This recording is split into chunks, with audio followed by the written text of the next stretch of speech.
You are now entering the LoreHouse. Make yourself at home.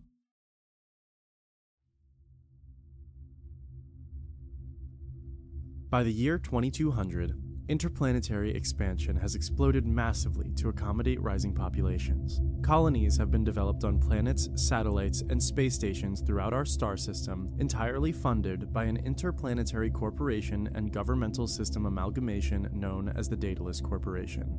In 2320, a program was proposed by both the military and aerospace branches of Daedalus that would send man where they have never been before, beyond their own star system.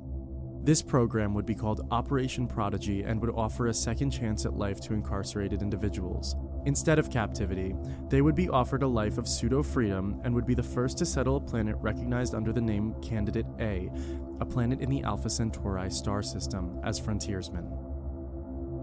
Location: Asphodelus, formerly Candidate A, 2370. A planet that looks much like Earth rotates around the nearest sun-like star to that of our indigenous galaxy.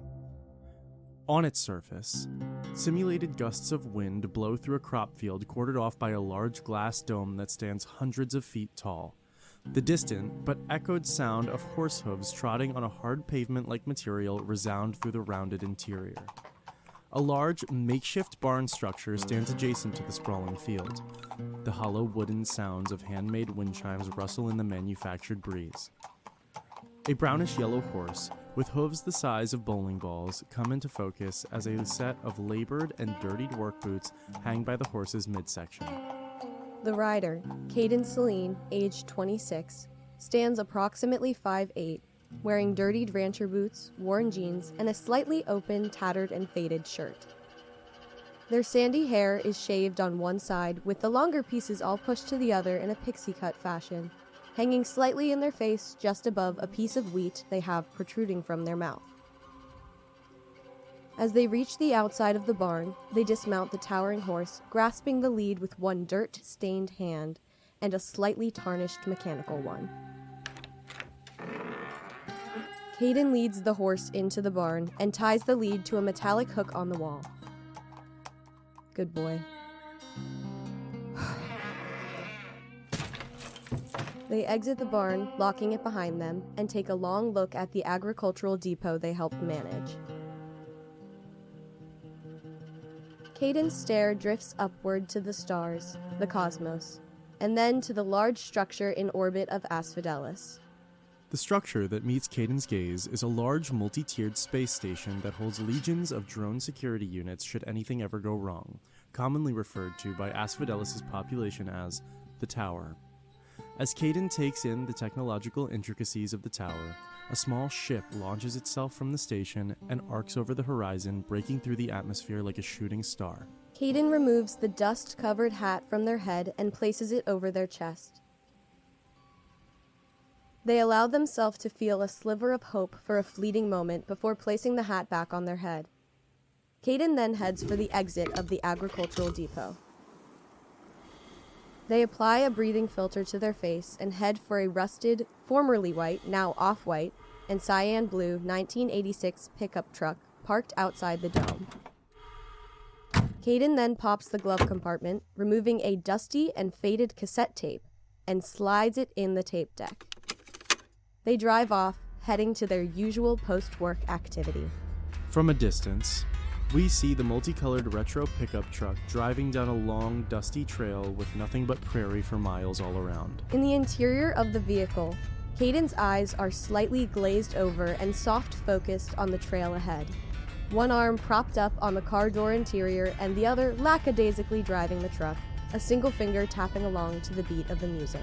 Suddenly, Caden, your wristwatch beams a small hologram-like visage of the Daedalus Corporation's AI companion, Orpheus, slightly above your driving wrist. Greetings, Caden. Judging by your current body weight and time of day, it would be advisable for you to consume your evening meal as soon as possible.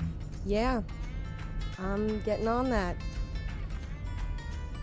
Caden silences a matching but slightly smaller wind chime set hanging from the rearview mirror and exits the truck.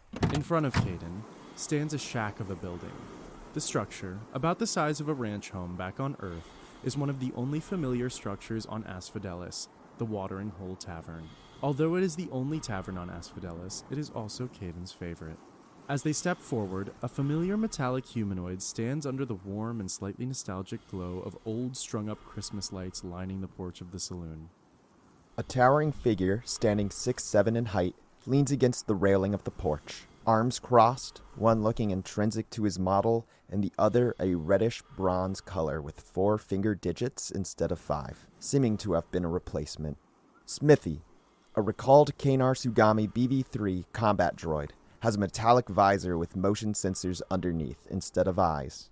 He wears faded old military fatigues with pouches lining the torso, a wide-brim round hat, and a long tannish brown scarf-like poncho that flows in the breeze.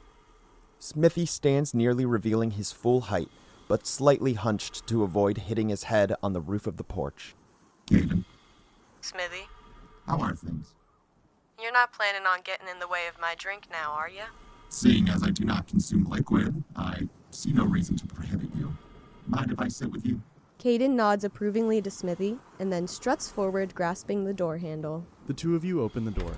The patrons reach for breathing filters and handkerchiefs and place them over their mouths and noses until the door is shut again.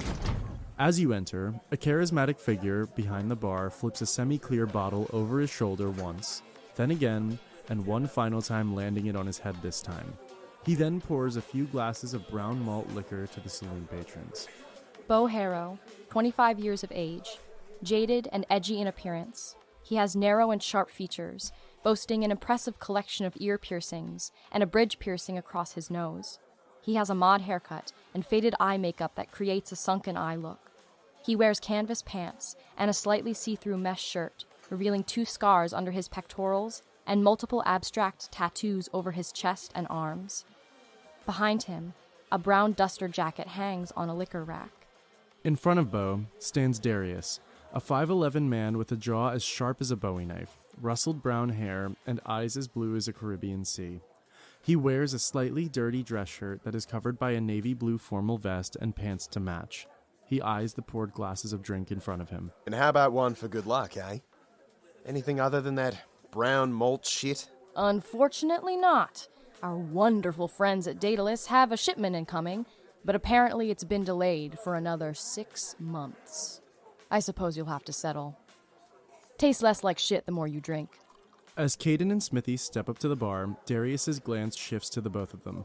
Caden, heard the fields are yielding more crop than ever before. Isn't that true? Sure is. Guess that's just the results of some good hard work. I'm sure you'll be fine, Darius. Ration shipments are up approximately 16.5% as well. Darius glares at Smithy and pushes past him angrily. Oh, fucking delightful, Smithy, my hero. Not that your kind would know anything about it, but sometimes some of us would love to consume something that actually tastes like something. And some of us would love to drink something that tastes like alcohol. If you'll excuse me. Caden turns back to the bar, disregarding Darius. Oh, and suddenly Caden is the arbiter of food. We're out here eating protein blocks and sustenance cubes, while you and your boys are out there farming wheat, potatoes, and livestock. Darius, we're eating protein cubes and synthetics just as much as you are. And if you want some of what we work to grow, all you gotta do is ask. Real nice like. Caden condescendingly pats Darius on the cheek. Darius grunts aggressively and motions to start a fight. Smithy steps in front of Caden defensively. Roll an intimidation check. 18. Darius huffs and walks off, sitting at a nearby table, kicking his feet up. Beau, can you pour me one of what Darius had so I can pretend it's whiskey? And nothing from me. Sure thing, big guy. Beau reaches behind the bar, serving Caden a freshly wiped out glass of brown liquor. He strikes a match on his teeth and lights the top of the drink on fire. And for Smithy, a slightly rusted can of WD-40. Burnt my tongue real bad learning how to do that one, so you better enjoy it. Well, isn't it just our lucky day? Across the saloon, Darius now stands in front of an early 2000s boombox radio attempting to find a tolerable channel. What's the point of a 15 million credit radio relay if we can't even get a single station from back home? Put it on the top of the shelf. We tried putting on the shelf. It don't do nothing. We've been through this. Actually, we haven't, because you never listen to me when I tell you how to make it. Fine. Darius moves the boombox following Beau's instructions. Fucking goody. Nice. Bo, Caden, and Smithy roll a perception check. 18. 8. 15. Bo and Smithy look down at the surface of the bar where a few patrons' drinks begin to form ripples, rumbling and vibrating. We cut to a location of Asphodelus merely 20 minutes from the watering hole. A small mechanic shop labeled Knick and Knack's Junk Shack stands on the side of a well-driven path. The shack is roughly the size of a small ranch home, and noises of ratcheting, electricity, welding, and engine combustion combine to form a symphony of industrial melodies exuding from the shack. As we zoom in, we settle on a small figure that wheels themselves out from underneath a large hanging truck engine.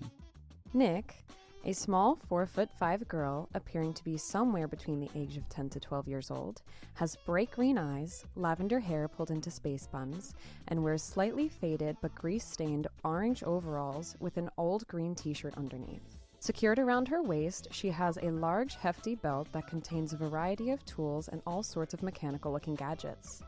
She twists a wrench 2 more times, just for safety, and then pulls her goggles from over her eyes onto her forehead with 2 large, intricate gadgeteer gauntlets. Phew, all done! From around the corner, a vague 4-legged mechanical creature made of nanites takes a chunk away from its right side and forms an outstretched nanite hand, helping Knick up off her back. Thanks, buddy. Knick, hearing the computer's alert, goes over to a trinket-filled desk, boasting a wall filled completely with boxed monitor computer screens, and checks the notification. Hello? Suddenly, the screens black out and begin to fill with green lines of text that run across all of the computer screens. Identities, Knick and Knack, record code N1K and DN4K. Please prepare for incoming dataless visitation. Please ensure all code-violating possessions are removed from your person in advance. ETA 10 minutes. Ooh, oh boy, Knack, we're getting visitors! Knick and Knack do a lap around the workshop. After a moment, Knick suddenly stops dead in her tracks, and Knack, looking a little more like a dog with a wagging tail, looks to her for instruction. Wait! We need to clean up! Knick and Knack begin rapidly disassembling projects that would certainly break Daedalus's Asphodelus residency code, and begins to clean up the place. The camera zooms out from the dynamic duo and into the aforementioned wall of box-like computer screens. The text slowly grows closer and closer until we zoom out of a completely different computer screen, displaying similar text in a shabby-looking back office room. Devereaux Ticarde is a middle-aged man with graying hair, a clean-kept beard, bags under his eyes, and nice-looking glasses that are sitting at the tip of his nose. He is currently perched at his neatly kept desk, head in hand, with his other hand holding a phone up to his ear. He is tucked away in the back cubicle of Dust and Diesel's Motored Vehicle Depot. His focus shifts from the owner of the company, Clarence, merely 2 desks away, to his computer screen, radiating green text. He looks up in shock and leans toward the screen. Expect incoming dataless visitation. Please ensure there are no... Wait, huh? Expect what? Are you even listening? Yes, sorry. Boss emailed. Okay, well, can you answer my question now about the pricing? Devereaux, incredibly frustrated with the nagging customer, eyes Clarence once more with his feet up on the desk as he carelessly talks on the phone, laughing. Continuing to read the dataless transmission, Devereaux sets the phone on the desk, completely ignoring the customer. Hello? Ah, fuck it. I'm not exactly sure how many cylinders the engine is. It doesn't really matter. It's not like we have a lot of options to... Hello? Hello? You could at least say goodbye, dick. You could just tell the customer what they want to hear. It's not really that complicated. How am I supposed to sell cars to stupid people? And 3, 2, 1... This is Dust and Diesel's Scooter Depot customer service line. How can I help you? Yeah, hi. I live on the other side of the colony. I saved up to purchase a vehicle from you, and I was told that it came with some kind of, maybe at least a month's warranty, whatever that means here. And who have you spoken to so far about this issue? Are you joking? I've talked to you. I've been calling Devereaux, attempting to go back to work after reading the dataless transmission, reaches in his pocket, pulls out his wallet, and opens it up to a picture of himself holding a young child. He smiles. Fuck it. Devereaux hangs up the phone and stands up. Listen, Jerry, I already told you, 1995 is a great year for motor vehicles on Asphodelus. Just think of it as vintage. I'll need to take lunch early today. I have a visitation. Huh? Oh, not you. Just give me a second, Jerbear. Come again? I have a visitation today. Daedalus. I'll see you tomorrow. Of course you do. I do all the work around here anyway. It's not like it matters. Hey, I'm back, geriatric. Devereaux rubs his eyes, goes to the front closet, begins to put on his jacket, and quickly pulls a cell phone out of his pants pocket. He dials a number and waits, listening to each ring with anxiety and anticipation, but he is met with no response. It's fine. He'll send it. He always does.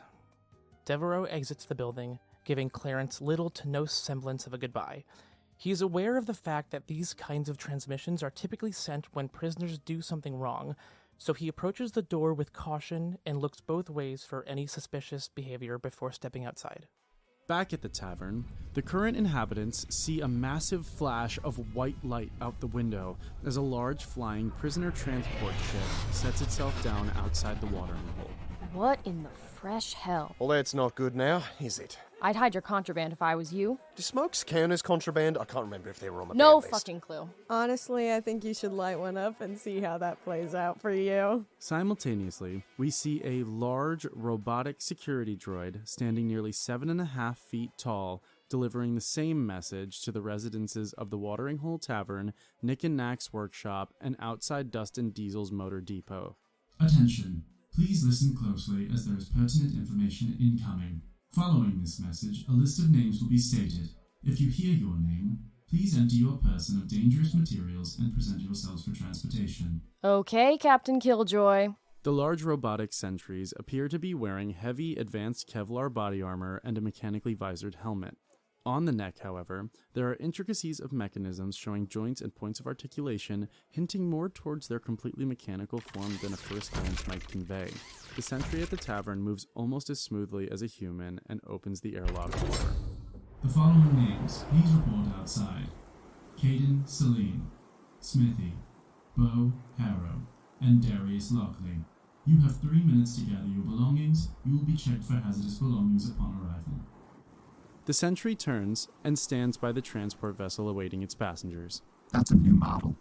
Very lifelike. Look at that, Darius. You're special too. Darius glares back at Caden, annoyed.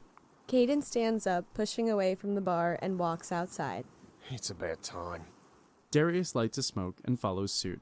As soon as he steps through the door, a mechanical arm reaches out and snatches it out of his mouth. Oh, come on! What the fuck? We cut back to Knick and Knack's workshop as they stand outside with their security sentry.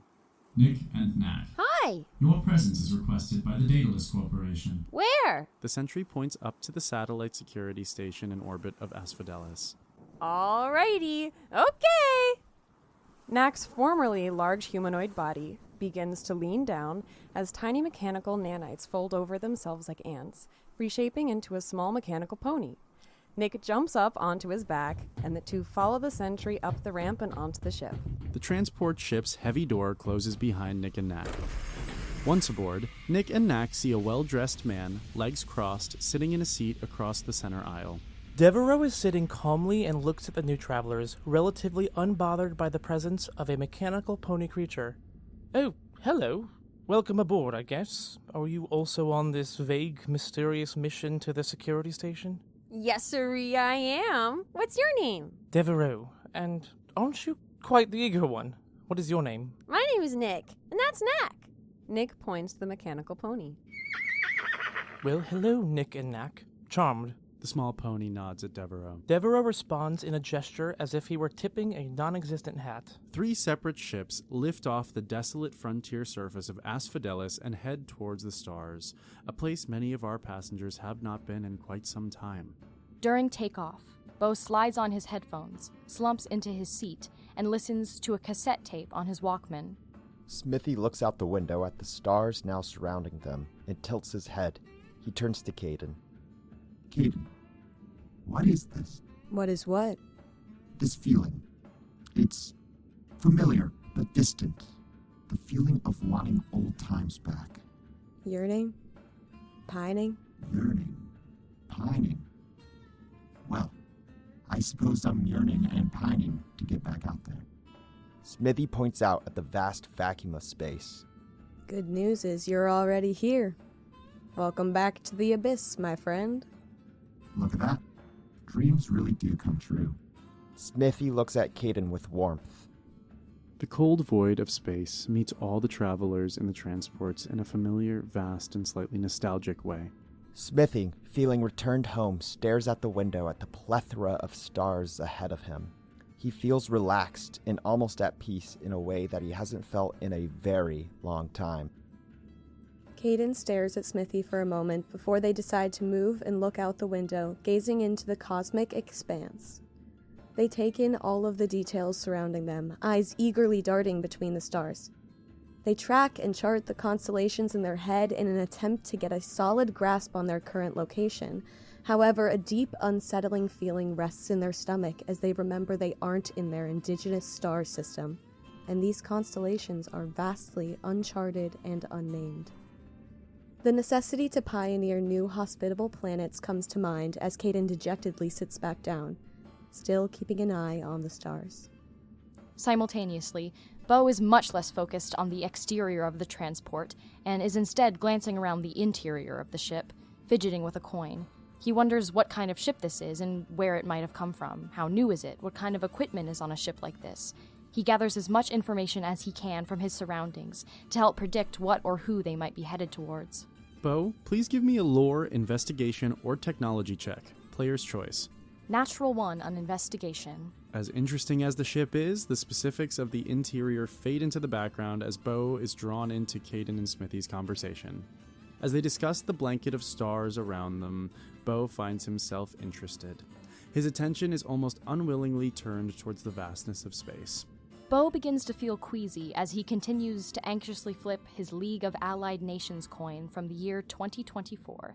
The fidgeting of the copper coin distracts him from his space sickness, the nausea slightly fading. Back on the other transport, Devereaux sighs to himself as he stares out the window, finding comfort in the sensation of being called to a meeting.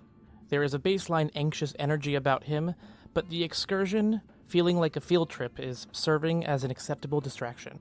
Knick presses her face, cheeks squished against the window with a tinge of childlike wonder. Astonished to be away from the only world they know, or at least remember. Knick passionately points out the stars moving from constellation to constellation. Oh my god! That's the Dinkle Dongle! Oh, and that's the Habernashi! Oh, and that's the big ol' squiggle! Wow! Knack, his form now shifted to that of a small rodent with a long tail, is sitting on Nick's shoulder, also pressing his face against the glass window, nodding along. Devereaux smiles softly at Nick's display of childlike behavior. He finds familiarity, or at least yearning, in Knick and Knack's amazement for a few moments before it fades and is replaced with a vacant sadness. Did you see that? I can't believe that I got to see the dancing kangaroo constellation this close! You can tell because those 3 stars form the pouch! Yeah, and there's the purple nurple! Within the next 5 minutes, Devereaux finds himself also pressed up against the window, fully engaging in Nick's findings, following along to her lesson in the shapes of the cosmos. Suddenly, a red light flashes and an alert goes off as the AI system can be heard through the ship's intercom system. Please move away from the windows and take your seats for docking. Emergency respirators and rescue suits can be found under your seat should an oxygen leak occur. Devereaux steps away from the window and sits back down. Knick takes a slight step away from the window, but continues to stand for the landing, disregarding the docking alert. A deep rumble stirs the ship as it engages its momentum resistance thrusters and begins its docking process. Knick, please give me an athletics check to avoid falling during docking. Devereaux reaches out a parental hand to steady Knick during the landing, providing the help action. You may make this roll with advantage. 12.